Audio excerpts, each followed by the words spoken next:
Alors bonjour, mon nom est Éric Noël de Triathlon Québec. Je vais être délégué technique pour la troisième étape de la série Grand Prix à Gatineau samedi prochain. Alors voici une petite réunion d'avant-course en vidéo pour expliquer un peu ça va être quoi le format. Course très importante qui va être qualificative pour les championnats canadiens, pour les catégories juniors et élite. Alors, format spécial avec des demi-finales et des finales. Donc on va avoir 3 groupes pour les hommes en demi-finale et 2 groupes pour les femmes en demi-finale. Tout le monde court 2 fois, donc tout le monde fait la demi-finale et tout le monde va faire les finales également. Donc distance très courte, demi-finale pour sur 250 mètres de natation, 6,6 km en vélo et 1,7 km à la course à pied.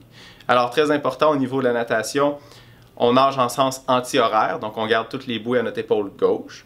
Quand on arrive en zone de transition, on a la zone de transition ITU, donc on met tous les items utilisés dans la boîte de transition. Donc ça va être les lunettes de natation, le casque de bain et le wetsuit s'il est autorisé pour la T1. On met le casque, on l'attache, on prend notre vélo, on s'en va, on traverse complètement la ligne d'embarquement, donc la ligne verte au sol où il y a les 2 drapeaux verts. On est parti pour un tour vélo de 6,6 km. On a le droit de sillonner, de faire du drafting évidemment. À la ligne de débarquement, donc on débarque au complet, un pied en contact au sol complètement avant la ligne de débarquement, donc la ligne rouge avec les drapeaux rouges. On arrive en deuxième transition, on rack le vélo, on détache le casque, on met le casque dans la bine en plastique, dans la boîte en plastique, et on est parti à la course à pied pour 1,7 km de course.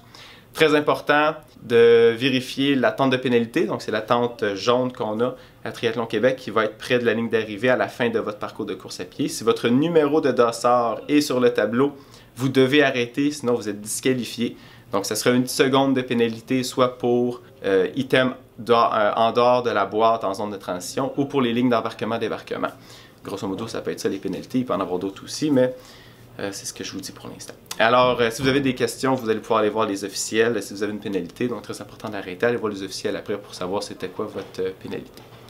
Pour la finale, la distance change un peu. Donc, on parle de 300 mètres de natation, 6,6 km en vélo et 3 km à la course à pied.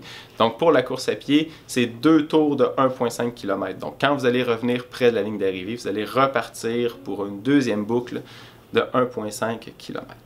Concernant les finales dans le courriel, tout avait été indiqué. 3 demi-finales chez les hommes, 2 demi-finales chez les femmes. Et on prend les 8 meilleurs par vague, plus les 2 meilleurs temps, toutes vagues confondues, pour faire la finale A. Et les autres athlètes vont faire la finale B.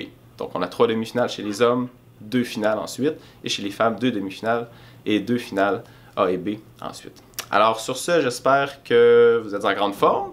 Et on est très heureux et fébrile de vous voir samedi prochain à Gatineau. Bonne journée.